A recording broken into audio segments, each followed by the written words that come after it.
सृष्टि की शुरुआत एक अद्भुत घटनाक्रम से होती है, जहां परमेश्वर ने सबसे पहले उजियाले को उत्पन्न किया। उसने कहा, उजियाला हो, और तुरंत ही चारों ओर रोशनी फैल गई। यह उजियाला अद्भुत था, क्योंकि इसके जन्म के साथ ही दिन और रात के बीच एक स्पष्ट विभाजन स्थापित हुआ।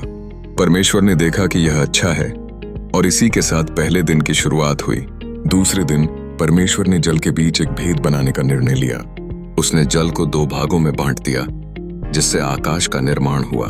यह नया अंतराल एक नया वातावरण बनाता है, जो धरती पर जीवन के लिए आवश्यक था।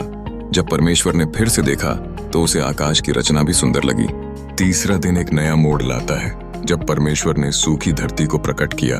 उसने कहा, आकाश के नीचे का जल एक स्थान में इकट्ठा हो जाए, और तुरंत सूखी भूमि का उद्भव हुआ। इस सूखी भूमि पर हरी घास, छोटे छोटे पेड़ और फलदायी वृक्ष उगने लगे। यह जीवित प्राणियों के लिए खाद्य स्रोत बनते हैं, और परमेश्वर ने देखा कि यह भी अच्छा है। चौथे दिन परिष्कृत जगत फिर से नए तत्वों से भरा गया।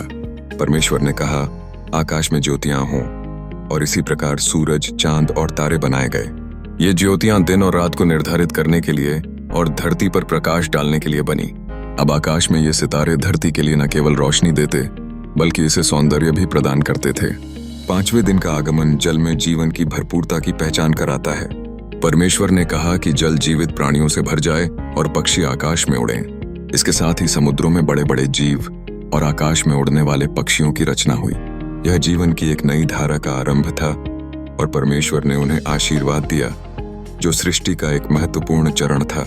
प्रत्येक दिन की सृष्टि एक नई कड़ी है, जो हमारे लिए जीवन की बहुरंगी छवि बनाती है।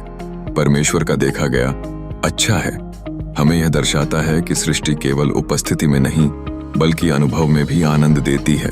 सृष्टि के पहले 5 दिन प्राकृतिक व्यवस्था की सुंदरता और संतुलन का चित्रण करते हैं, जो धरती और आकाश के लिए आवश्यक है।